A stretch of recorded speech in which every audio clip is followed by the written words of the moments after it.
Hello students, this is Sanandan Kumar Thakur, means S.K. Thakur.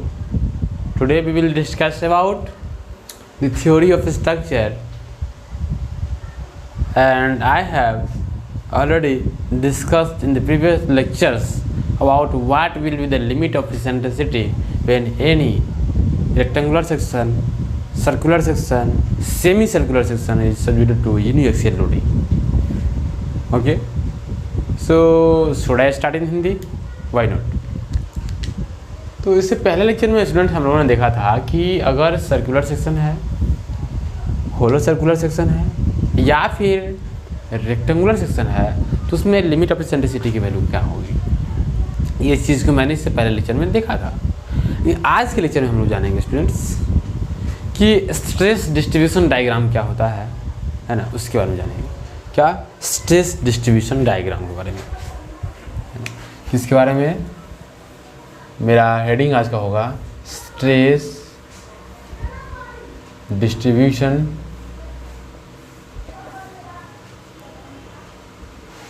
Diagram.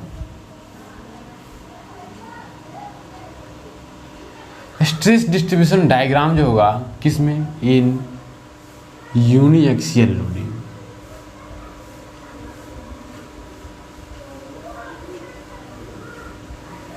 Uniaxial loading के condition में stress distribution diagram क्या होगा? मतलब ये कि मान कर चलिए कि आपका कोई ये क्रॉस सेक्शन जो था, कोई ये क्रॉस सेक्शन है, कोई ये क्रॉस सेक्शन है आपका, ठीक है? क्या है? कोई ये क्रॉस सेक्शन है, आप इसको नाम दे दो ए बी, है ना, नाम दे दो क्या? ए बी सी और डी नाम दे दो। ये कोई क्रॉस सेक्शन है जो कि कैसा है? एक रेक्टेंगुलर क्रॉस सेक्शन है जिसके पास अगर आप और सा इसको सजाना चाहे कुछ इस प्रकार की नेचर्स हैं, ठीक है?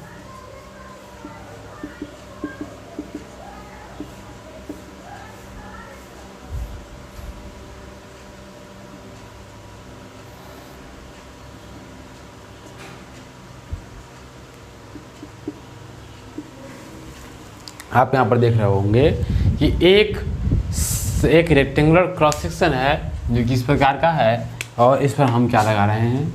यूनिएक्सियल लोडिंग लगा रहे हैं। यहाँ पर W लोड लग रहा है और ये जो लोड लग रहा है उसका इसेंट्रिसिटी जो है मान चलते हैं E है। ये जो पॉइंट है ये पॉइंट O पॉइंट है। कौन सा पॉइंट है? O पॉइंट है। स्टूडेंट्स, आप इस बात से पहले भी अवगत हैं कि अगर इसेंट्रिक लोड लग रहा होता है तो वहाँ पर कंबाइंड स्ट्रेस का जनरेशन होता है, ठीक है? और इसी बात के जानने के दौरान आपने जाना था, है ना, कि सिग्मा डी जो होती है वो क्या होती है, यानी कि डायरेक्ट स्ट्रेस जो होती है वो क्या होती है। अगर इस चीज़ को हम इधर से लिखें तो बेहतर होगा, है ना। मान के चलिए कि मान लिया मैंने, let's consider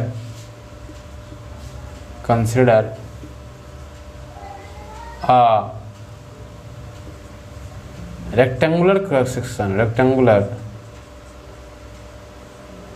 section is subjected to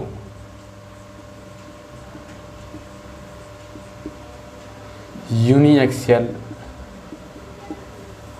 loading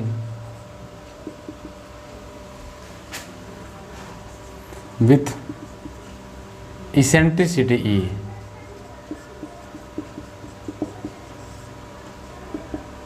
क्या स्टूडेंट्स? Eccentricity E। स्टूडेंट्स, अगर आप इसका स्ट्रेस डिस्ट्रीब्यूशन डायग्राम देखना चाहते हैं तो पता होना चाहिए एज डायरेक्ट स्ट्रेस की वैल्यू क्या होगी students? Direct value sigma D जो होगी वो क्या होगी स्टूडेंट्स? W बाय ए होगी। W बाई क्या होगी स्टूडेंट्स? W बाई ए होगी। आपने इससे पहले बहुत सारे लेक्चर में देखा था कि डायरेक्ट स्ट्रेस की वैल्यू होती थी W बाई ए होगी, मतलब load upon cross sectional area of this whole system. और मान चलिए ये पूरा अगर कोई रेक्टेंगुलर क्रॉस सेक्शन है तो किस इस प्रकार का ये इसका डायमेंशन होगा, इसको हम मान लेते हैं ये D है, और ये जो सेक्शन है, ये जो साइड है उसको मान लेते हैं हम लोग क्या B है। ठीक है, तो ये डायरेक्ट स्ट्रेस हो गया। और स्टूडेंट्स आप लोग जानते थे एंड बेंडिंग स्ट्रेस जो होता था सिग्मा बी का नेचर जो होता था स्टूडेंट्स, यूनिएक्सियल लोडिंग की कंडीशंस में क्या होता था, दो नेचर होता था, एक टेंसाइल नेचर का होता था और एक कंप्रेसिव नेचर का होता था। उसके अकॉर्डिंगली हम लोग प्लस और माइनस लेते थे। तो सिग्मा बी जो वैल्यू थी वो प्लस माइनस क्या होता था, plus minus W E into Y max होता था डिवाइडेड बाई आई है, या फिर इसी चीज़ को आप लिख सकते थे क्या, sigma max equal to I by Y max के साथ यहाँ पर लिख सकते थे क्या, जेड, डब्ल्यू अपॉन जेड। ठीक है स्टूडेंट, ये दो वैल्यू होती थी, एक डायरेक्ट स्ट्रेस की, एक बेंडिंग स्ट्रेस की। ठीक, और इसके अलावा इसके बाद जब आप रिजल्टेंट स्ट्रेस निकालते तो क्या होता, रिजल्टेंट स्ट्रेस मतलब कि सिग्मा रिजल्टेंट स्ट्रेस, यहाँ से लिखते देयरफॉर रिजल्टेंट स्ट्रेस क्या होता था,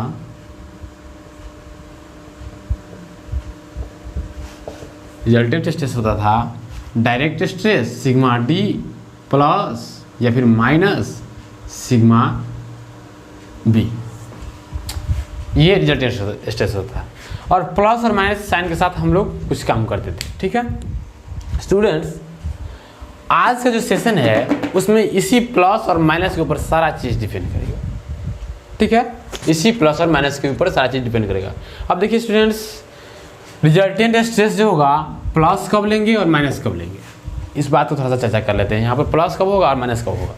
देखिए, जब बेंडिंग स्ट्रेस का नेचर अगर कंप्रेसिव है तो वहाँ पर आप प्लस साइन फॉलो कीजिए, है ना। क्या यहाँ पर हम लोग इसमें लिखना चाहिए हम लोगों को, use positive sign if bending, या फिर बेंडिंग स्ट्रेस ना कह के उतना लिखना जरूरी नहीं है, सिग्मा बी इज कॉम्प्रेसिव।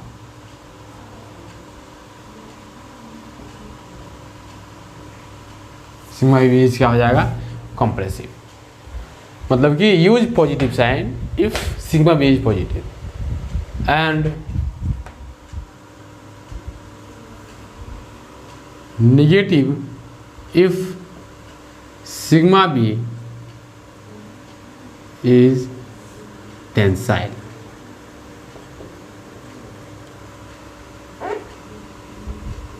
ये बात हमको लिखना पड़ेगा इसमें साइड में। अगर आप रिजल्टेंट स्ट्रेस का फॉर्मूला लिख रहे थे तो इसका मतलब ये हुआ which implies sigma R equals to क्या हो जाएगा, sigma D plus minus sigma B. ठीक है स्टूडेंट्स, ये आपका क्या हो जाएगा, रिजल्टेंट स्ट्रेस का फॉर्मूला हो जाएगा। ठीक है, अब इसी रिजल्टेंट स्ट्रेस के फॉर्मूला से हम लोग निकालेंगे इसका स्ट्रेस डिस्ट्रीब्यूशन डायग्राम। ठीक है स्टूडेंट्स, अब स्टूडेंट्स एक बात क्या काम कीजिए कि हम लोग फर्स्ट केस स्टडी करते हैं, केस वन। क्या होगा केस वन स्टूडेंट, मान लेते हैं कि ये सिग्मा डी जो है और ये सिग्मा बी जो है उसमें कुछ ना कुछ ऐसा रिलेशन है कि सिग्मा डी जो है बराबर हो रहा है सिग्मा बी का। मतलब ये कि डायरेक्ट स्ट्रेस जो है बेंडिंग स्ट्रेस के बराबर हो रहा है। तो स्टूडेंट्स अब ये बताइए, देन अब बताइए इसका जो सिग्मा यानी कि रिजल्टेंट स्ट्रेस का जो मिनिमम वैल्यू होगा वो क्या हो जाएगा, सिग्मा आर मिनिमम क्या हो जाएगा स्टूडेंट्स, सिग्मा आर मिनिमम की जो वैल्यू होगी sigma D minus sigma B होगी, sigma D minus sigma B होगी, है ना। Sigma D minus sigma B. और चूंकि आपको पता है कि सिग्मा डी और सिग्मा बी बराबर है, इसीलिए ये दोनों वैल्यू मिलकर हमको कितना दे देगा, 0 दे देगा। क्या दे देगा, 0 दे देगा। मतलब कि अगर सिग्मा डी सिग्मा बी के बराबर है तो मिनिमम स्ट्रेस कितना आ रहा है स्टूडेंट्स, 0 आ रहा है।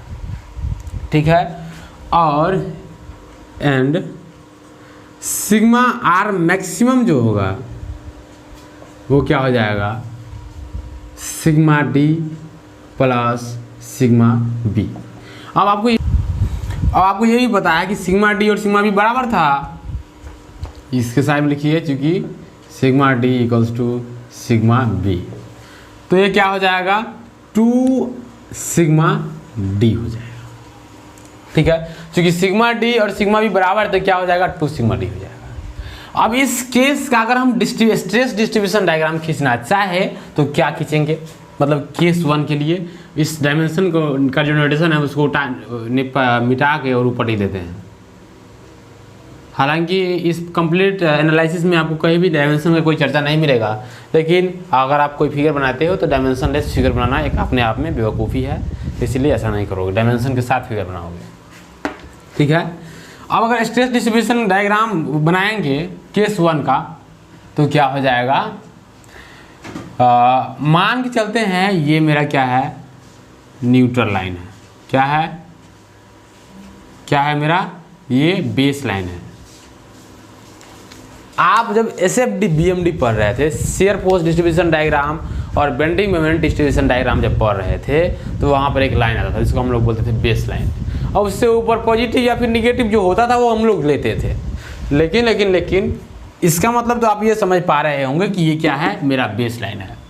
अब देखिए स्टूडेंट्स, बेस लाइन पर क्या होगा कि ये जो डायरेक्ट स्ट्रेस है, डायरेक्ट स्ट्रेस इसकी भी कुछ ना कुछ वैल्यू होगी।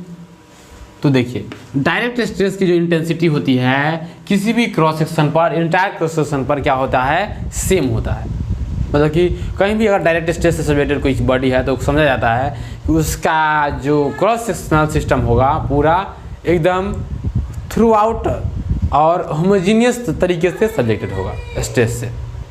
ठीक है, तो क्या हो जाएगा, ये बेस लाइन है और इस बेस लाइन पर क्या हो जाएगा, ये इस बेस लाइन पर ये डायरेक्ट स्ट्रेस का हमने बना दिया क्या, distribution diagram.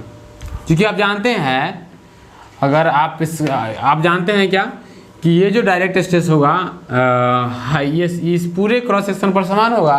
That is why मैंने क्या किया, ये डायरेक्ट स्ट्रेस की इंटेंसिटी क्या हो जाएगी, यहाँ से यहाँ तक सिग्मा डी हो जाएगी, जो कि पूरा रहेगी। ठीक है स्टूडेंट्स, तो डायरेक्ट स्ट्रेस की वैल्यू ये हो गई। अब बात आती है स्टूडेंट्स बेंडिंग स्ट्रेस डायग्राम की। ये तो डायरेक्ट स्ट्रेस डिस्ट्रीब्यूशन का डायग्राम है, और अब बात आई किसकी, बेंडिंग स्ट्रेस डिस्ट्रीब्यूशन डायग्राम की। तो स्टूडेंट्स हम चाहे तो इसके लिए 2 डायग्राम बना सकते हैं। तो ये क्या है स्टूडेंट्स, बेस लाइन है, बेस लाइन। ठीक है, हम चाहे तो इसके लिए 2 डायग्राम बनाएंगे, एक डायरेक्ट स्ट्रेस डिस्ट्रीब्यूशन डायग्राम, एक बेंडिंग स्ट्रेस डिस्ट्रीब्यूशन डायग्राम, और दोनों को मर्ज कर देंगे। लेकिन हम चाहते हैं कि एक ही डायग्राम में सारा काम चल जाए, तो कोई दिक्कत नहीं, एक ही में चल जाएगा, मर्ज करने से बढ़िया है ना। तो क्या हो जाएगा स्टूडेंट्स, ये तो डायरेक्ट स्ट्रेस डिस्ट्रीब्यूशन डायग्राम बन गया, और एक तो और स्ट्रेस था ना, ये वाला बेंडिंग स्ट्रेस वाला। तो ये बेंडिंग स्ट्रेस डिस्ट्रीब्यूशन डायग्राम कैसे बनेगा स्टूडेंट्स, देखो लोड कहाँ लग रहा है, यहाँ लग रहा है W, मतलब कि W लोड के कारण इस फाइबर पर क्या आ जाएगा, कंप्रेशन आएगा। और आपको ये भी पता होना चाहिए कि डायरेक्ट स्ट्रेस क्या होता है, कंप्रेसिव नेचर का होता है। यहाँ पे इस फिलहाल ये कंप्रेशन मेंबर के लिए डील कर रहे हैं हम लोग, तो डायरेक्ट स्ट्रेस कैसा होगा, कंप्रेसिव नेचर का होगा, और जितना भी कंप्रेसिव फोर्स होगा उसको हम लोग नीचे दिखाएंगे, और उसको हम पॉजिटिव साइन के दिखाएंगे, साइन के साथ दिखाएंगे, पॉजिटिव साइन के साथ। मतलब कि इस बेस लाइन से नीचे जितना भी अगर स्ट्रेस आएगा वो सारा का सारा कंप्रेसिव स्ट्रेस होगा। इस बेस लाइन से ऊपर जो भी स्ट्रेस आ गया वो स्ट्रेस जो होगा टेंसाइल स्ट्रेस नेचर का होगा, है ना। तो बेस लाइन से नीचे की बात कर रहे हैं हम लोग, क्योंकि डायरेक्ट स्ट्रेस कंप्रेसिव स्ट्रेस होता है, इसीलिए हम लोग इसको नीचे दिखाए इस बेस लाइन से। ठीक है, अब बात आती है स्टूडेंट्स बेंडिंग स्ट्रेस डायग्राम की। तो स्टूडेंट्स देखिए ये जो बेंडिंग स्ट्रेस डायग्राम है उसमें क्या है, बेंडिंग स्ट्रेस जो है, बेंडिंग स्ट्रेस, ठीक है, वो डायरेक्ट स्ट्रेस के बराबर था।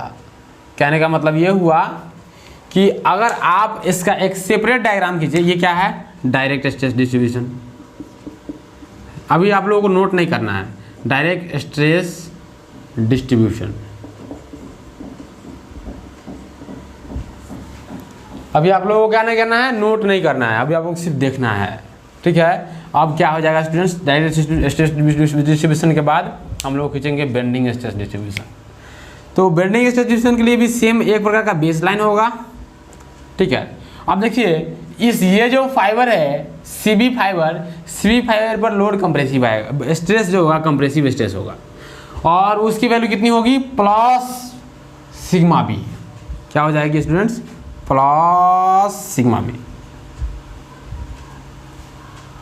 होगी कि नहीं होगी, प्लस सिग्मा बी। मतलब कि पॉजिटिव यानी कंप्रेसिव बेंडिंग स्ट्रेस आएगा इस फाइबर पे, ठीक है, मान लेते हैं यहाँ पे आ गया। उसके साथ ही साथ ये जो है, ये जो एडी फाइबर है इस पर इस विशेष लोड W के द्वारा टेंसाइल लोड आएगा, टेंसाइल स्ट्रेस आएगा। तो क्या हो जाएगा, माइनस सिग्मा बी। क्या होगा स्टूडेंट्स, माइनस सिग्मा बी। अभी हम बात कर रहे हैं, ये प्लस और माइनस जो आप देख रहे हैं, हम बात कर रहे हैं सिर्फ और सिर्फ बेंडिंग स्ट्रेस डिस्ट्रीब्यूशन डायग्राम के बारे में, है ना। अब बताइए इसको जब आप मैच करवाओगे तो मिल जाएगा कुछ इस प्रकार का, है ना। मतलब ये जो यहाँ कटेगा ना वो क्या होगा आपका, वो जो होगा वो यही पर कटेगा, मतलब कि वो जो होगा सेंट्रल एक्सिस से कटता हुआ दिखेगा आपको, ठीक है स्टूडेंट्स। अब ये क्या है, bending stress distribution, bending stress distribution, ठीक है स्टूडेंट्स। अब देखो, अब एक चीज़ यहाँ पर जज करने वाली बात है, सिर्फ केस अगर 1 समझा दिया जाए तो आपको कोई दिक्कत ही नहीं होगा। देखो बेंडिंग स्ट्रेस डिस्ट्रीब्यूशन नहीं हो गया, डायरेक्ट स्ट्रेस डिस्ट्रीब्यूशन नहीं हो गया। अब दोनों फिगर को मर्ज करो, दोनों फिगर को आपस में मर्ज करोगे तो क्या हो जाएगा, है ना। दोनों फिगर के आपको आपस में अगर मर्ज करोगे तो ये देखो सिग्मा डी पॉजिटिव में है कि नहीं है, और ये देखो सिग्मा बी निगेटिव में है ना। मतलब कि इस फाइबर पर एक पॉजिटिव स्ट्रेस आ रहा है, एक निगेटिव स्ट्रेस आ रहा है। तो अगर रिजल्टेंट स्ट्रेस की बात करें इस फाइबर पर तो क्या हो जाएगा students, sigma R equals to sigma D, यानी डायरेक्ट स्ट्रेस माइनस ये जो होगा बेंडिंग स्ट्रेस। रिजल्टेंट स्ट्रेस इस पर आएगा, इस फाइबर पे आएगा, एडी फाइबर पे।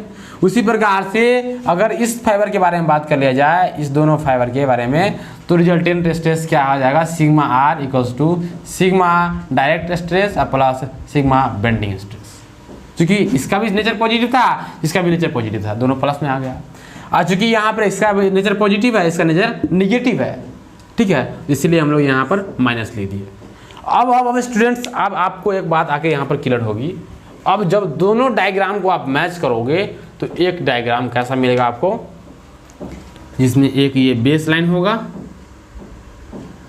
ठीक है, ये क्या हो जाएगा, बेस लाइन होगा। स्टूडेंट्स इस विशेष केस नंबर 1 में क्या हो रहा है कि डायरेक्ट स्ट्रेस और बेंडिंग स्ट्रेस आपस में बराबर है, दैट इज वाई ये जो सिग्मा आर की वैल्यू यहाँ पर जो हो जाएगी, क्योंकि डायरेक्ट स्ट्रेस में से ये चूंकि इसके बराबर है तो घटाइएगा तो 0 आ जाएगा। और ये जो डायरेक्ट स्ट्रेस होगा इसको बोले, ये जो रिजल्टेंट स्ट्रेस होगा उसको बोलेंगे हम लोग सिग्मा आर मिनिमम, और ये क्या हो जाएगा, sigma R maximum, sigma R maximum हो जाएगा।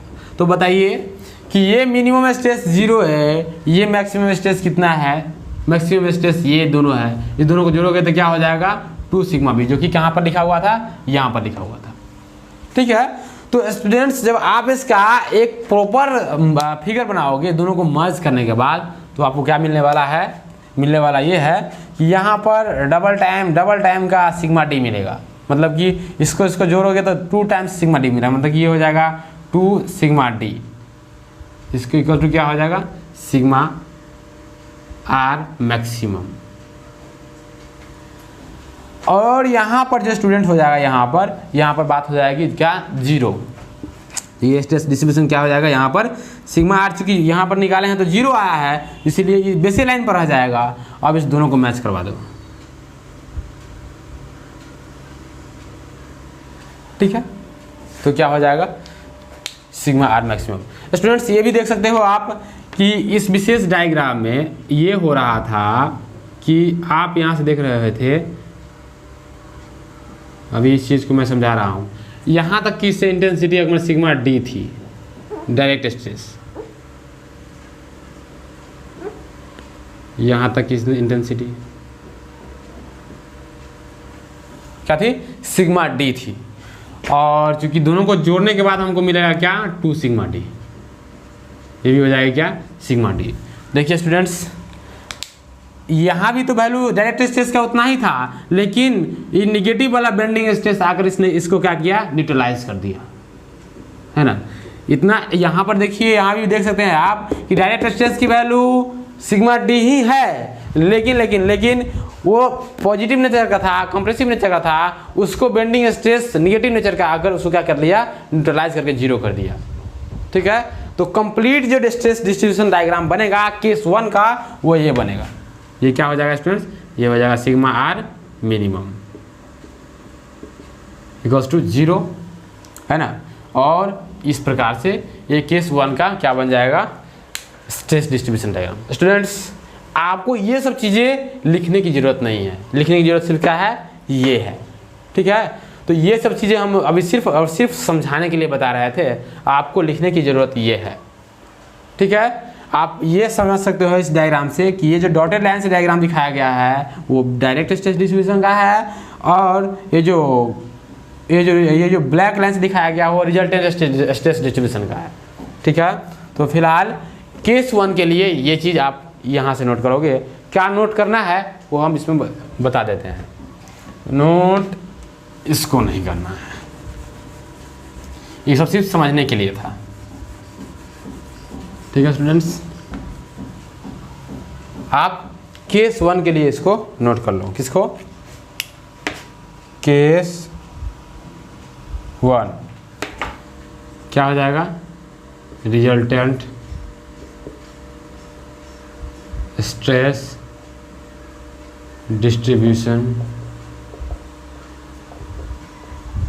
डायग्राम। ठीक है, केस 1 के लिए। अब स्टूडेंट्स, अभी यहाँ तो हो रहा था क्या, सिग्मा डी सिग्मा बी के बराबर हो रहा था। अब आप लोग खूब स्पीड में चलेंगे, क्या होगा, केस 2 क्या हो सकता है, केस जो सेकेंड हो सकता है ये हो सकता है कि जो डायरेक्ट स्ट्रेस होगी सिग्मा डी की वैल्यू वो क्या होगी, ग्रेटर देन होगी सिग्मा बी से, मतलब बेंडिंग स्ट्रेस से। तो क्या आ जाएगा स्टूडेंट्स, सिग्मा आर मिनिमम की वैल्यू क्या होती है, सिग्मा आर मिनिमम की वैल्यू होती है sigma D minus sigma B होती है।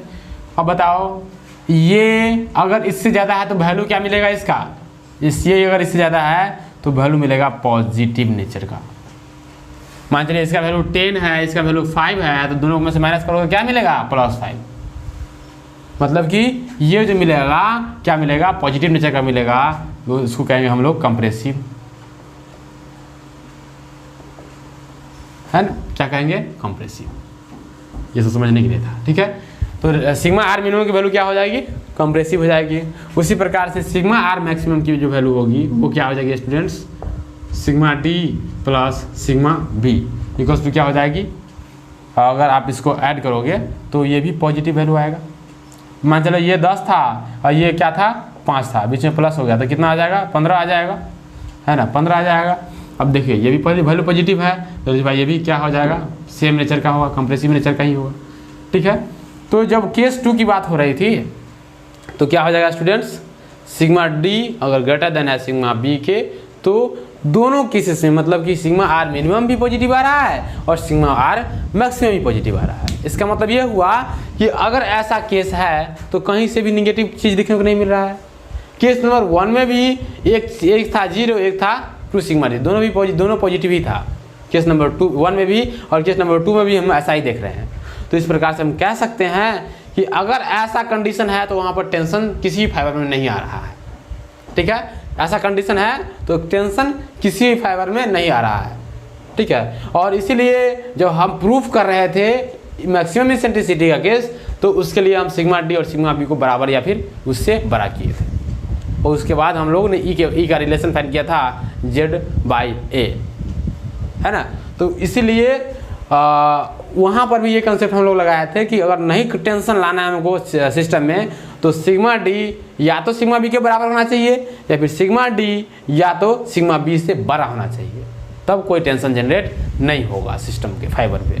ठीक है, तो इस प्रकार से ये दो, अगर आप सेकेंड केस का स्ट्रेस डिस्ट्रीब्यूशन डायग्राम बनाओगे तो क्या बनेगा स्टूडेंट्स, इसको नोट कर लियो। ये लिखना, उसके बाद ये नोट कर, ये डायग्राम के पीछे ये नोट, नीचे ये नोट करना, उसके बाद सेकेंड नंबर का नोट करना। मतलब कि केस 1 नोट करने के बाद ये डायग्राम नोट करने के बाद दूसरा डायग्राम नोट करना है। वो डायग्राम क्या होगा? वो डायग्राम होगा, मान चलो ये बेस लाइन था, ठीक है। इस बेस लाइन में अगर यहाँ से यहाँ आ जाओ तो ये क्या हो जाएगा? इसमें 2 स्टेसेस देखने को मिलेंगी। ये क्या हो जाएगा? ये हो गया हमारा डायरेक्ट स्टेस, है ना। क्या हो जाएगा? यहाँ से यहाँ तक सिग्मा डी, और यहाँ से यहाँ तक क्या हो जाएगा स्टूडेंट्स? Sigma B. देखो इस फाइबर पे सिग्मा, इसका मतलब कि बेंडिंग स्ट्रेस का नेचर पॉजिटिव ही है, तो क्या हो जाएगा स्टूडेंट्स? रिजल्टेंट स्ट्रेस का नेचर पॉजिटिव ही है, तो क्या हो जाएगा? इससे कुछ कम वैल्यू आएगा, मतलब कि यहाँ तक आएगा, और इसको मैच करवा दो तो क्या होगा स्टूडेंट? ये पूरा स्ट्रेट लाइन होगा, और ये जो वैल्यू होगी, ये जो वैल्यू आपको मिलेगी वो क्या हो जाएगी? सिग्मा आर मिनिमम होगा, और वो कितना हो जाएगा? सिग्मा आर मिनिमम ये हो जाएगा। ये कैसे निकला हुआ था? सिग्मा डायरेक्ट में से सिग्मा बी घटाए थे, तो ये मिल गया था, ठीक है। अब स्टूडेंट्स, चूँकि इस फिगर में कुछ जो आप देख रहे हैं थोड़ा सा अल्टर लग रहा है, चूँकि फिगर बनाने के लिए भी कुछ ना कुछ दिमाग लगाना ज़रूरी है, तो आप इस फिगर को ऐसे बनाओगे।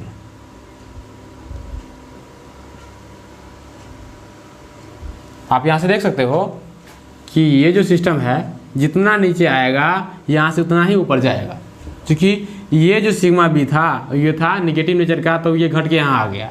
लेकिन जितना इसकी इंटेंसिटी यहाँ पर होगी सिग्मा बी की, उतना ही पीछे भी निगेटिव साइन के साथ होगा, इसलिए हम लोग ऐसा फिगर बनाएंगे। तो ये क्या हो जाएगा? सिग्मा बी, ठीक है। और यहाँ से कहेंगे ये, ठीक है, तो सिग्मा आर मैक्सिमम जो हो जाएगा ये हो जाएगा, ठीक है स्टूडेंट्स। तो और ये हो जाएगा सिग्मा आर मिनिमम। क्या हो जाएगा सिग्मा आर मिनिमम? ये, ठीक है, सिग्मा आर मिनिमम हो जाएगा ये, ठीक है। और आपको दिखाने की कोई आवश्यकता नहीं है।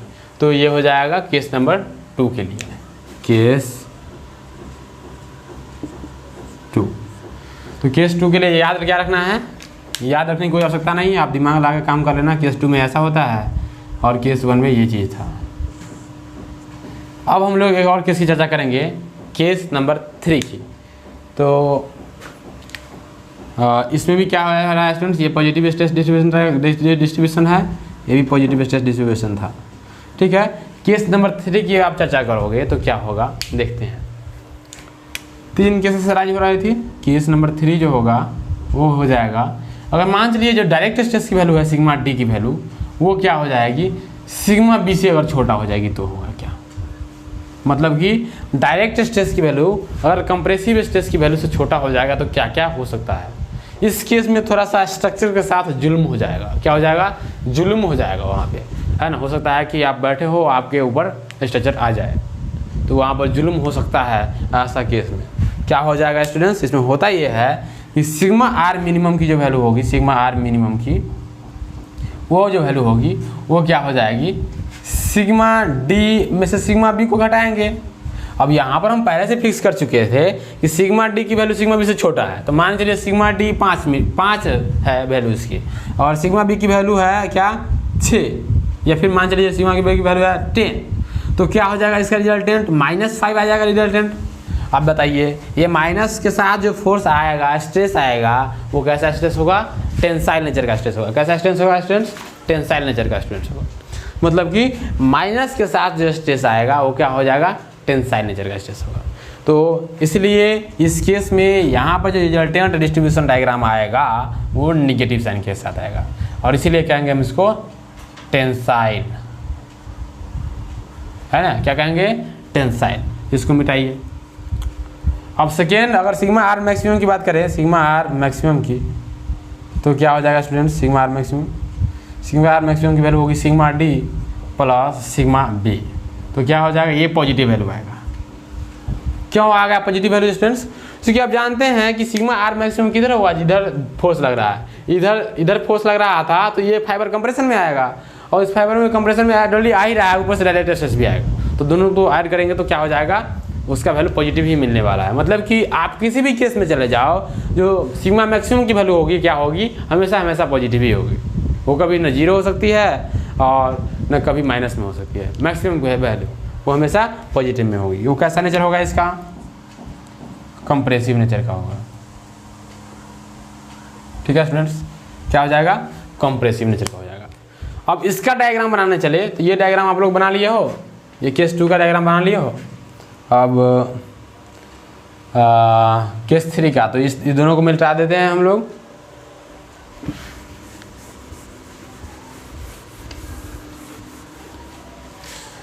केस 3 का जब स्ट्रेस डिस्ट्रीब्यूशन डायग्राम बनाने चलो तो क्या हो जाएगा, एक बेस लाइन था, ठीक है। इस बेस लाइन में क्या था, एक डायरेक्ट स्ट्रेस डिस्ट्रीब्यूशन डायग्राम था, मतलब कि डायरेक्ट स्ट्रेस एसएल वाला मान चलते हैं, या डायरेक्ट स्ट्रेस की इंटेंसिटी ये है। क्योंकि डायरेक्ट स्ट्रेस डिस्ट्रीब्यूशन डायग्राम वो होगा जो कि हमेशा हर एक पूरा कॉर्नर सेक्शन पर लगेगा, तो इस प्रकार का डायग्राम हो गया। तो यहाँ से यहाँ तक की वैल्यू कितनी हो गई छात्रों, सिग्मा डी। अब देखिए अगर बात किया जाता है बेंडिंग स्ट्रेस डिस्ट्रीब्यूशन की तो क्या हो जाएगा, ये पॉजिटिव था ही, और इसमें हम लोग कुछ और जोड़ देंगे, मतलब कि इसको पूरा कीजिए, ठीक है। यहाँ से यहाँ तक की जो वैल्यू स्टूडेंट्स क्या थी, सिग्मा डी थी। क्या थी स्टूडेंट्स, सिग्मा डी थी यहाँ तक वैल्यू, और यहाँ से यहाँ तक की जो वैल्यू है वो है क्या, सिग्मा बेंडिंग, यहाँ तक की वैल्यू, और ये क्या है, सिग्मा आर मैक्सिमम, ठीक है। अब देखिए स्टूडेंट्स देख सकते हैं कि ये जो फोर्स आपको दिख रहा है, ये जो स्ट्रेस दिख रहा है सिग्मा बेंडिंग, मतलब bending stress, same negative nature के साथ यहाँ आएगा, मतलब कि यहाँ चला जाएगा। अगर इसको उठा के हम इस फाइबर पर लाए तो ये यहाँ चला आएगा, मतलब कि ये क्या करेगा, ये जो स्ट्रेस डिस्ट्रीब्यूशन डायग्राम होगा कुछ इस प्रकार से यहाँ तक चला आएगा। अब देखिए इसको आप जब मिलाइएगा तो आप पाइएगा, देख पा रहे हैं, आप देख पा रहे होंगे कि ये जो ट्रायंगल है, ये ट्रायंगल और ये ट्रायंगल वो हमेशा इक्वल नेचर का होगा, क्योंकि ये ट्रायंगल और ये ट्रायंगल किसका डायग्राम है, बेंडिंग स्ट्रेस का डायग्राम है। और ये जो रेक्टेंगल था वो किसका डायग्राम था, वो था ये डायरेक्ट स्ट्रेस का डायग्राम। इसलिए आप यहाँ से देख सकते हैं कि सिग्मा आर मिनिमम की जो वैल्यू है वो क्या हो जाएगी स्टूडेंट्स, ये जो डायग्राम है आप इसको माइनस के साथ दिखाइए, ये डायग्राम जो है पॉजिटिव के साथ दिखाइए, है ना। तो सिग्मा आर मिनिमम जो वैल्यू हो जाएगी ये हो जाएगी, ठीक है। और वो क्या था, वो था sigma D minus sigma B. तो यहाँ से स्टूडेंट्स ये जो है कंप्लीट स्ट्रेस डिस्ट्रीब्यूशन डायग्राम बनता है। अगर आप इसमें और अगर साइन वगैरह दिखाना चाहते हैं तो आप ऐसे दिखा सकते हो, ये ऐसे लगेगा, है ना, और ये ऊपर की तरफ लगेगा, मतलब कि ऐसे लगेगा। इसमें से मिटाओ इसको, ऐसे लगाओ, ठीक है। तो ये क्या हो जाएगा, नेगेटिव, और ये क्या हो जाएगा, पॉजिटिव प्लस भी। और स्टूडेंट्स इसको हम लोग बोलेंगे क्या, बेस लाइन, बेस लाइन। तो प्यारे छात्रों ये कौन था, केस नंबर 3 था। इस केस नंबर 3 का डायग्राम ये होगा। अब यहाँ से आप लोगों को स्टूडेंट्स पता चल गया होगा कि अगर मान के चलिए कोई भी कंप्रेशन मेंबर है जिस पर हमको डायरेक्ट स्ट्रेस डिस्ट्रीब्यूशन या फिर कहिए कंबाइन स्ट्रेस डिस्ट्रीब्यूशन खींचना है तो किस इस प्रकार से आप उसको खींचेंगे, ठीक है। नेगेटिव जितने भी नेगेटिव फोर्सेस स्ट्रेसेस होंगे उसको ऊपर ले जाएंगे, पॉजिटिव स्ट्रेसेस होंगे उसको नीचे ले जाएंगे। अगर इस प्रकार का अगर कंडीशन आता है स्टूडेंट्स, उसमें जुल्म ये होगा कि ये जो चीज़ है ये क्या है, टेंशन स्ट्रेस को डिनोट कर रहा है, तो आपका जो कॉलम होगा वो टिल्ट कर जाएगा, कंप्रेशन मेंबर जो होगा वो क्या कर जाएगा, टिल्ट कर जाएगा, और उस पर ज़्यादा लोड रहेगा तो वो गिर भी सकता है, ठीक है। इसीलिए हम लोग ऐसा कंडीशन को नहीं लेते हैं, है ना। इसी दोनों मतलब कि फर्स्ट और सेकेंड केस को लेकर काम चला लेते हैं, ऐसा कंडीशन हम लोग नहीं लाते हैं। बाय द केस प्रॉब्लम पूछना होता तो पूछ लेता है, क्योंकि आप लोग तो भविष्य के भावी इंजीनियर हैं, तो आप लोगों के पास ये जानकारी नहीं रहेगी तो कैसे काम चलेगा, है ना। तो आप लोग भी क्या करोगे, बिना लिमिट ऑफ एसेंट्रिसिटी के काम कर दोगे, तो वो सब काम नहीं होनी चाहिए। इसके लिए हम लोगों को ये पढ़ाया जाता है स्टूडेंट्स। तो आपको ये स्ट्रेस डिस्ट्रीब्यूशन डायग्राम समझ में आया होगा, हम ये पूरा हमें विश्वास है। और आने वाले लेक्चर्स में हम स्टूडेंट जानेंगे कि जब क्या होगा जब हम चीज़ को बाई एक्सियल एसेंट्रिसिटी से सब्जेक्ट करेंगे। मतलब क्या, जब चीज़ों को आप डबल एक्सिस के अबाउट एसेंट्रिसिटी दे रहे हैं तो वहाँ पर क्या होगा कंप्रेशन मेंबर के साथ, जो कि आपके सिलेबस में नहीं पढ़ना है, लेकिन वो हम जैसा समझते हैं बच्चों को जानना ज़रूरी है, इसीलिए हम उस चीज़ को पढ़ाते हैं। ठीक है, तो आपको अगले लेक्चर में मिलेगा what will be there if body यानी कि compression member is related to biaxial eccentricity. अभी तक जितना भी चीज़ पढ़ रहे हैं हम लोग यूनिएक्सियल एसेंट्रिसिटी के बारे में पढ़ रहे थे, यानी किसी एक एक्सिस के अबाउट एसेंट्रिसिटी था, एक एक्सिस के अलाउंग एसेंट्रिसिटी था। अब हम लोग पढ़ेंगे दो एक्सिस के अलाउंग एसेंट्रिसिटी होगा तो क्या क्या लोचा हो सकता है। उसके बाद स्टूडेंट्स हम लोग क्या करेंगे, हम लोग करेंगे न्यूमेरिकल, और न्यूमेरिकल में बहुत सारा प्रॉब्लम करेंगे। और उसके बाद चिमनी पर प्रेशर का पढ़ते हुए हम लोगों का ये सिलेबस यूनिट नंबर 1 का, मतलब कि ये कह लीजिए चिमनी प्रेशर किया जाए तो चिमनी प्रेशर 1 लेक्चर लगेगा और 2 लेक्चर, यानी कि 3 लेक्चर में आपका ये यूनिट नंबर 1 जो है कंप्लीट हो जाएगा। ठीक है स्टूडेंट्स, तो बने रहिए एस.के. ठाकुर सर के साथ। और एस.के. ठाकुर सर मैं ही हूँ, लोग मुझे कहते हैं एस.के. ठाकुर। अगर आपको मुझसे कांटेक्ट करना है तो इसके लिए मेरा नंबर है 9137073346। ये नंबर मेरा है, आज से संपर्क कर सकते हैं। आपको सिविल इंजीनियरिंग में कोई भी क्वेरी है, कोई भी डाउट है, you can ask me any time anywhere, है ना। आपको जवाब मिलेगा चाहे जो भी हो स्टूडेंट्स। इसके अलावा आप लोग जानते ही हैं कि थोड़ा सा प्रचार प्रसार भी करना पड़ता है, तो आप जब हमारे चैनल पे आए हो तो थोड़ा सा सब्सक्राइब कर दोगे तो क्या चला जाएगा, सब्सक्राइब कर दो, लाइक कर दो, है ना, दोस्तों के साथ शेयर करो। और ये बहुत ज़रूरी है कि घंटी का जो बटन होगा उसको दबा लेना, टच कर लेना, जो भी करना हो कर लेना, लेकिन एक बार टच हो जाना चाहिए, ताकि जो भी वीडियो क्रॉस की जाएंगी, जो भी वीडियो सिविल इंजीनियरिंग की जाएंगी, हमारे यहाँ 5 इंजीनियरिंग की क्लासेस चलती हैं, सारा वीडियो आपको का इन्फॉर्मेशन आपको मिलता रहेगा। अगर आप सिविल इंजीनियरिंग के स्टूडेंट हैं तो आप क्या कीजिए, जाइए और बेल आइकन को दबाइए।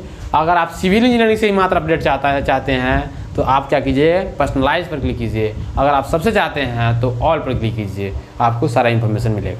स्टूडेंट्स, अब बात रही हम लोगों का जो कोर्स है, वो कोर्स चल रहा है, बच्चे ऑनलाइन भी स्टडी कर रहे हैं, एडमिशन भी चल रहा है। तो एडमिशन की जो सिस्टम है वो 10 अगस्त तक उसका ऑफ़र है, 10 अगस्त तक उसका क्या है, ऑफ़र है, 10 अगस्त तक उसका ऑफ़र है।